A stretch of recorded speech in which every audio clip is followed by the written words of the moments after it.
right, here we go again. Buckle up. So, I don't know what that was. You know, if you all set that up, you need not to do that, because again, the way the judges work and what they've been saying about you, you know, judges will see it their way. They give them their space, and you have your space. That's generally how that needs to work, because you're the professional. Let them play the political crap. You be the professional. Now, if you ended up there accidentally, how did you end up there accidentally? You know, it could be witchcraft, could be spycraft. Do you have somebody within your organization that sets you into that motion that you need to investigate? Or is it just witchcraft, or did you set it up? So again, I don't know what happened there. Right. Because you just played in the Democrats' hands, if you set it up or if somebody put you into it. Like I said, you're all being set up, but it's like the worst case scenario, because nobody's there to really rule you. There's no, like, everybody is pro-Trump. So you kind of get your way, but getting your way is, you know, for what I foresee, if it does change hands, the next presidency back to the Democrats, you're going to have a lot of trouble. There's a lot of prosecutions. That's why I yell at you, because you're screwing everything up. Right. Well, I mean, who knows what they're going to do in 4 years? Like, import everybody back in and cost us all this money. I mean, that's why we can't get ahead, because you're nobody's doing bipartisan anymore. That's the problem. Because you may have been able to get some things forward making deals with Democrats, but now they're so mad nobody's going to make deals. Right. We need, what is that, the 082 or whatever, police officer? We need to make that, need to take that to the next level. Again, I'm the one that initiated the Capitol Police expansion after Giffords. It didn't really get going until, you know, I think after Harry Reid and a couple other things. Right. You know, went a little bit. So now the next part is the 082. I wasn't in the government. I just sent suggestions to the Capitol Police. I think I even sent it to Internal Affairs or something. Well, actually, no, it was something else. One, the guy that left his gun somewhere.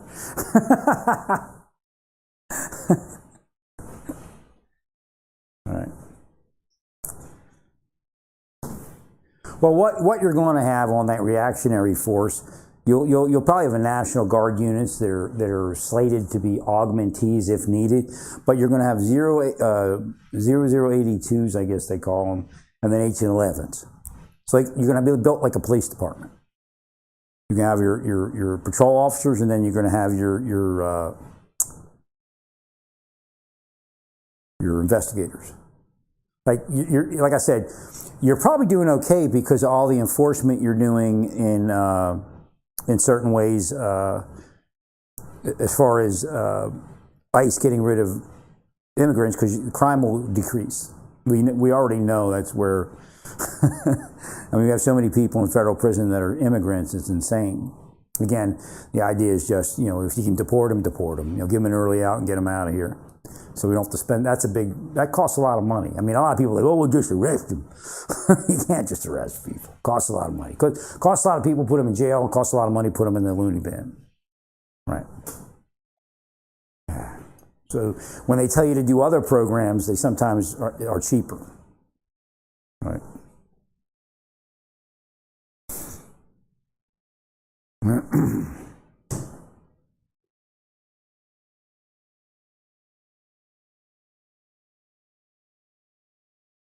So again, having your, you know, these FBI, I don't even know if they're any good. I mean, you may have fired all the good people, because what happens is when they're going to prosecute certain cases, they take their best prosecutors and their best investigators and they put them on that case. So having them on that case may mean they're the best investigators in the government. It doesn't mean that they're Democrat or Republican.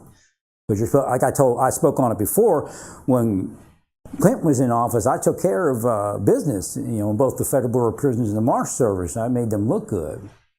Yeah, I didn't worry if it was a Democrat or a Republican. Again, I was much more of a Republican back then. Well, the Republican Party's just crap anymore, so I mean, it's a scam. Right.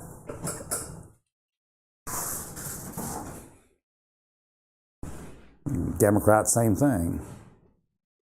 Crap and a scam. But,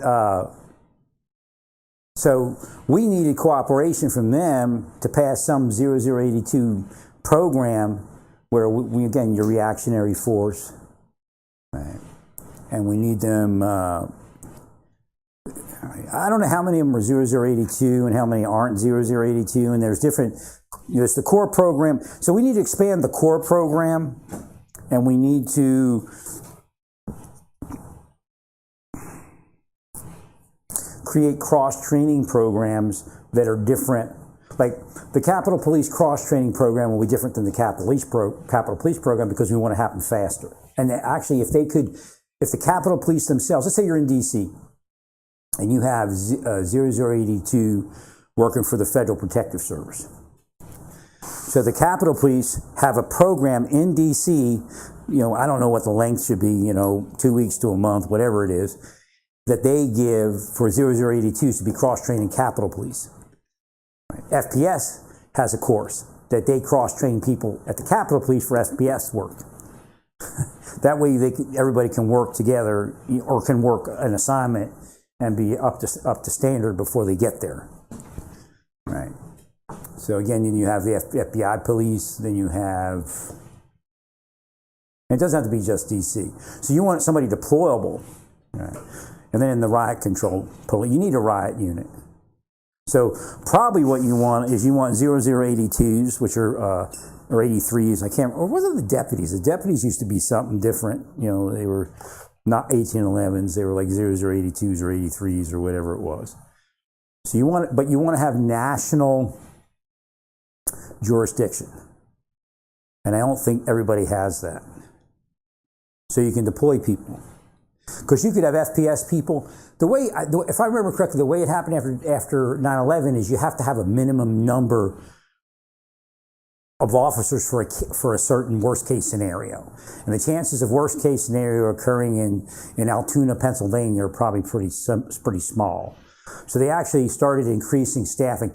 Our Altoona, I think it was Altoona. Was it Altoona? No, it wasn't Altoona. What was that other place called? Johnstown. That's where the floods were.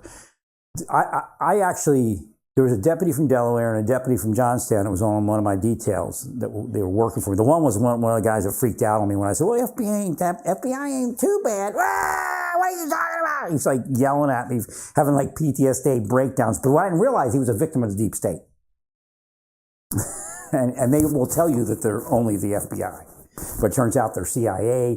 It turns out they're private sector, former spycraft operators from different countries. So you never know that it's not the FBI. Although it's probably a couple of people are FBI. Right. So he freaked out, and that's before I figured it out, That's part of what I used to figure it out. He had PTSD from whatever the FBI did to him. But it wasn't, again, the deep state tries to say they're just an FBI investigating. But it's all sorts of filth and trash and shit. From foreign spies, U.S. spies that are crooked, former contractors, right? They're told to kill somebody to kill them.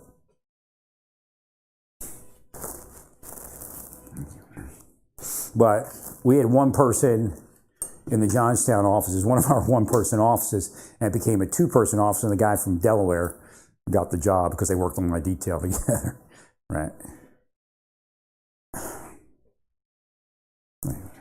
They're both retired by now, probably. I know the one guy that was from Delaware, he's definitely retired. Right. And a guy that was in Johnstown, probably about my age, so he probably already retired. Right. Thanks, Larry.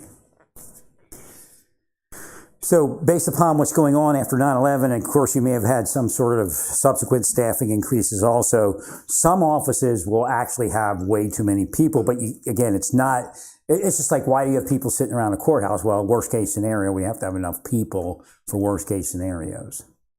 Right. So the same thing about, oh, you didn't know that? No, we didn't know that. That's what it's for.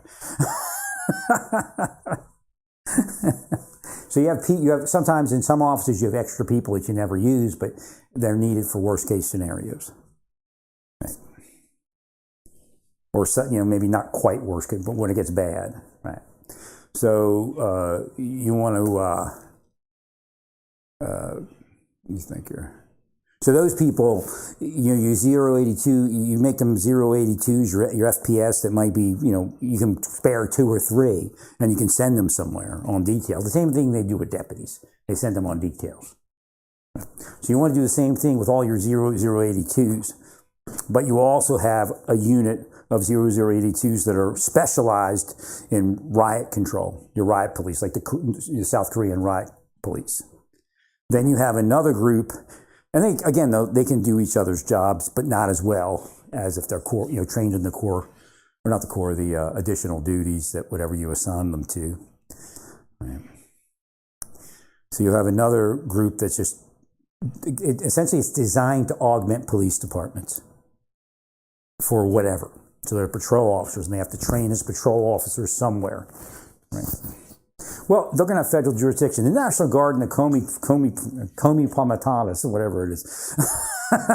The Commi Pomatatis.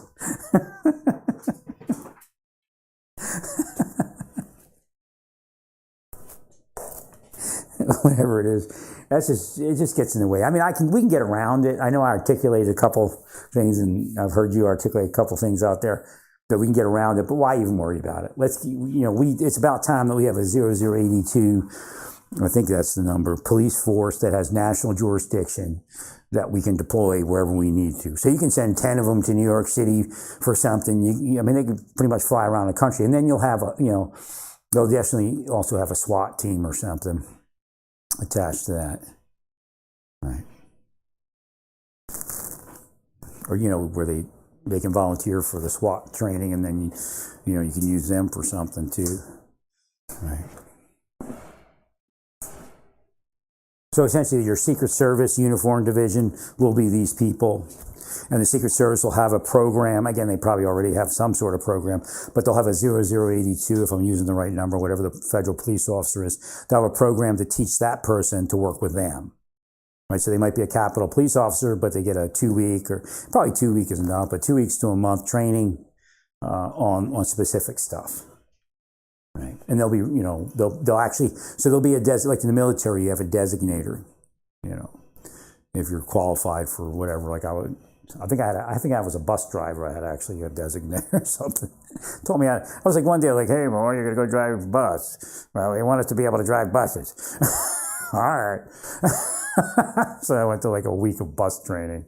It was pretty weird because I did end up going to the BOP, but I never got on the bus crew. Right. I was qualified to drive a bus in the military. I guess for deployments or something. I guess you'd have to drive your own bus to deploy yourselves. I don't know how that works, but right.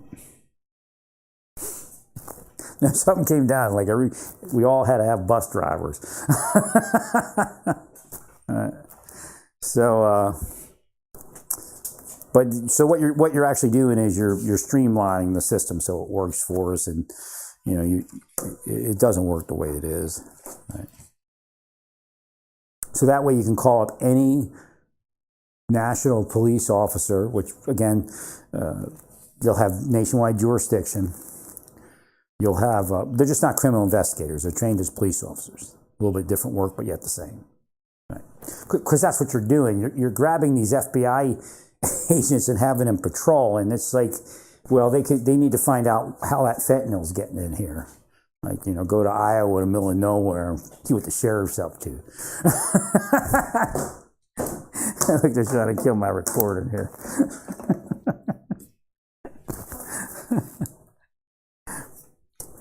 Start riding the rails. Find out where they're dropping the dope off the train at.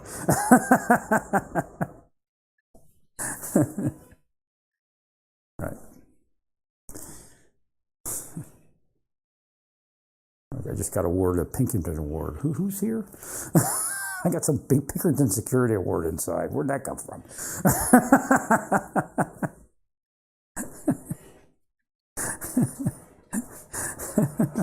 Oh, Mr. Pinkerton. Oh, well, thank you, Mr. Pinkerton.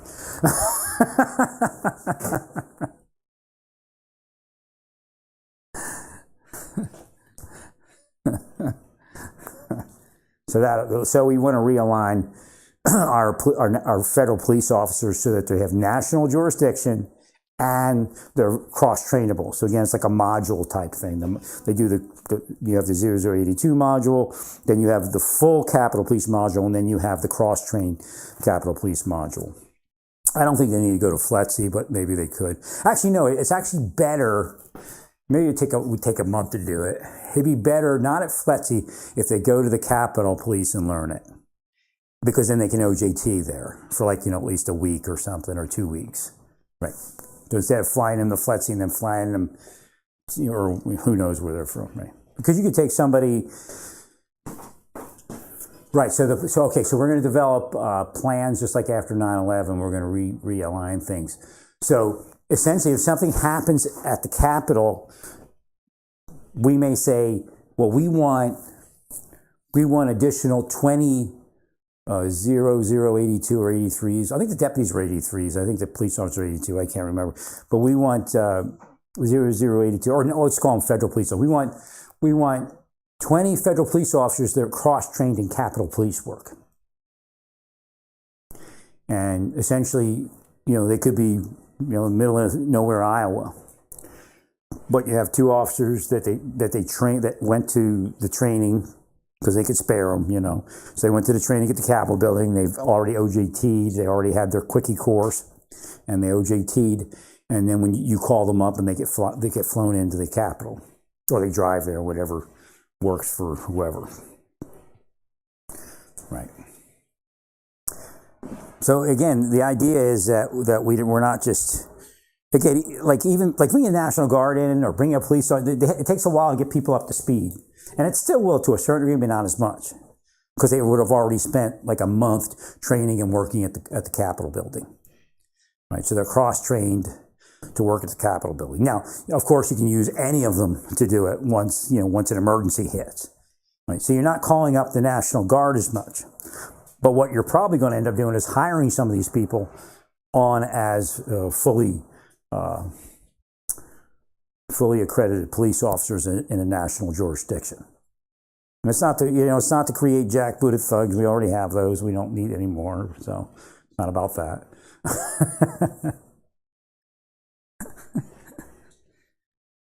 Right there. So we have to redesign our federal police. I don't know why we didn't see it before this. Because we could have did it like the first administration. We could have started it, right?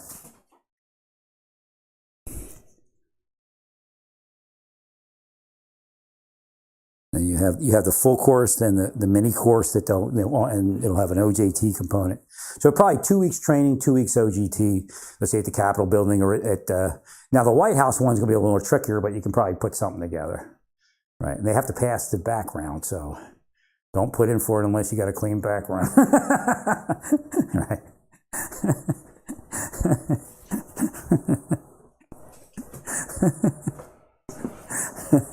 Right. Thank you, Larry. I actually hired a guy as a CSO. I did a background investigation on a guy that was a Secret Service Uniform Division guy. Usually it was Baltimore PD or Baltimore County PD guys that we hired up in Baltimore CSOs, but there was a guy, I remember how to call somebody or check some record. I can't remember what I did for that case. It was screwed up. I had so much to do one time. It was like, we found out that like backgrounds weren't getting done. And I had to do them. So I had to do a bunch of hasty backgrounds on like Baltimore City guys and this guy came up. I think he was a new guy though. But I think it was in the middle of that, so it was a very quickie background. But they were all working their whole careers, retired guys that had been cops their whole career. They had backgrounds done repetitively, right?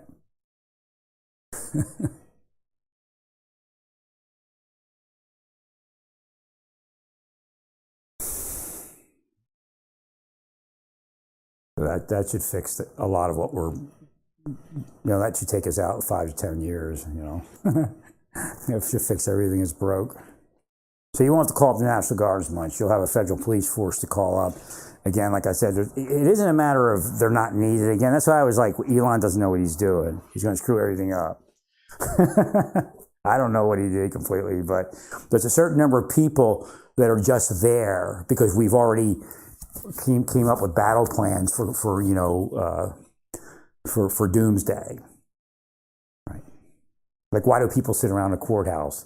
Well, they have to because, if the courthouse, if somebody riots at the courthouse, we need these people here. Right? And there's other missions also, escapes. Right?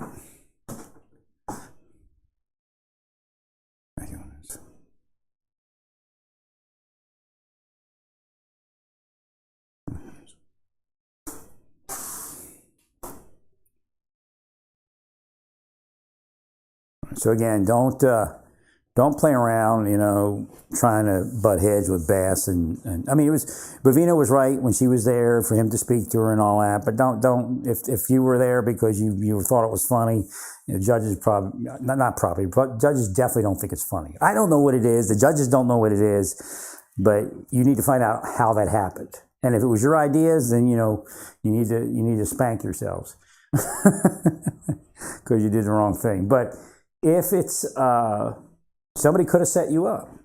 Now, if you could just go to metaphysics, and where they willed it and screwed you up, right? Made you look bad. But somebody may put that in your head, even without knowing they were there, and that would be maybe a double agent, right?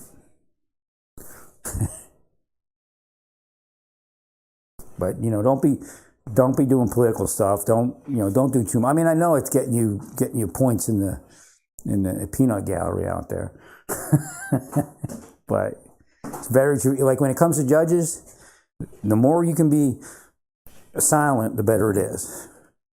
Right. Just do the job, go through it, look professional, and get out of there and go to the next job. Right. Let them be the right. You have enough stuff online that again, we don't need that kind of stuff. Right.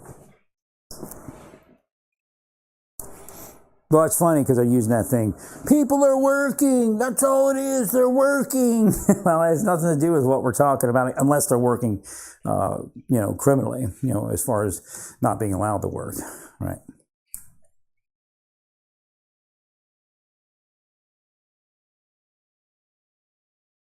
Well, the key has always been to stop it, and then they would have to give you, if it needed, they would have to issue work visas.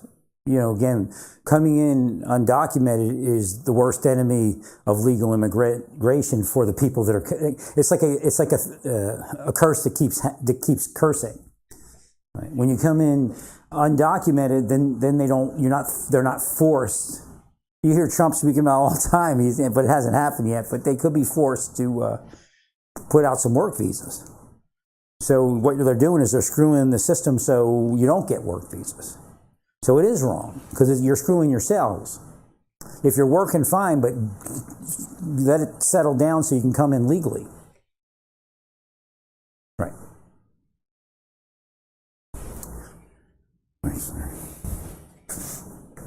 So once they get the number down, they might say, okay, now we need work visas. And they'll go, oh, you're stupid, so you deported too many people. But again, that's where we start. That's why I told the bottom administration, I said, you're bringing these people in and they can't work? What the hell are you bringing them in for? All right. They should be able to work. But again, he went over the line. You did too many. Because what was happening is people were getting in and they weren't working. My idea was if you don't work, then you're out of here unless you're disabled. Disabled or elderly and you have a valid amnesty, sure, no problem. But if you're of working age and you can work and you're not working, then you get turned around and sent out of here even if you have an amnesty case in because you need to work. Unless, again, you're disabled or something like that. And we're not saying you have to do, engineer work. If you're working at 7-Eleven, a few days a week, that's sufficient. Right? But you're not going to sit here and ride buses across the United States and commit rapes and sell drugs and buy semi-automatic weapons and all that. But that's what happens. That's what I told them. I said, you have to get them to work because if they don't work, they're going to get in trouble. Right. And I'm sad for that. I'm still sad for the mother that killed herself, and her. I guess she had a daughter or something that was left behind. If she did kill herself, who knows what goes on in them places? It could have been a scam. But yeah, she theoretically was depressed and killed herself. And I'm sad. I'm so mad because again, I know it's only one woman I would marry, but I could have. Every time I see that happen, I say I could have married that woman, and we could have been happy together. And she didn't have to kill herself. Right. Or that woman over there didn't have to be a prostitute. Because you deep staters are playing that game and you're devils in the LDS for being part of it. Don't try to think your LDS status saves you from being the devil. The devil's self. Devil can't operate without you type of people. Has no way here.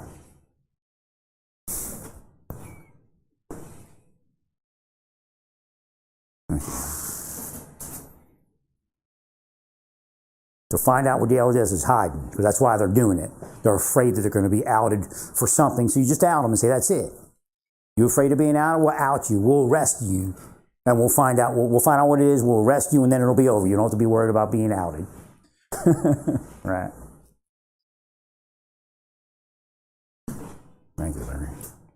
That's generally how deep state operates. It extorts people, and then pays certain ones to be the extortionists.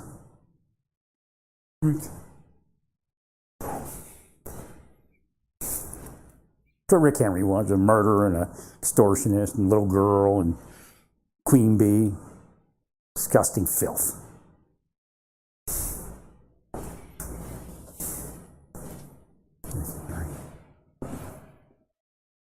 So that's the focus. You need to focus on the National Police Officer Program in the federal government. Everybody's going to have a standard core curriculum where they can cross-train and learn additional things and then fill in for the other. And if you want to transfer, like if you're in FPS and you want to become a Capitol Police Officer, it's going to be a lot easier, especially if you have that additional training. And it'll be like an identifier.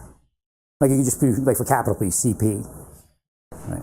Secret Service, Uniform Division, SSU, UD, just like a little identifier. Right? It doesn't mean that they are qualified in it, but they've been cross-trained. Okay. So then when we need to bring somebody in for work, right, then we can bring those people in first. Especially, like I said, you got a bunch of people sitting, because I can see them now, and I can hear from them, because maybe they're hearing from me. Right? They're sitting somewhere in the middle of nowhere with no work to do, and you're pulling in the National Guard. And it's like FPS guys, that they need them there because, and again, something might happen where they're needed, but again, usually, if you say, hey, just be available for the Federal Protective Service in, Ottumwa, Iowa, state police, local police. Just be available for them because we're going to send some of their people out of town on detail. Right. But again, Doomsday is like 9/11, a national 9/11 or something like that, or maybe an Iowa-wide 9/11 or even Ottumwa. So you need these people, but again, the chances of that happening are not so great. Right.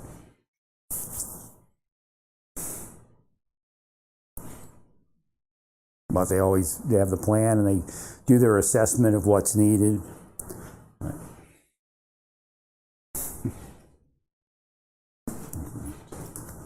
Again, if we're understaffed in DC or in LA, pulling people from Ottumwa, Iowa is probably a better risk than not. Right.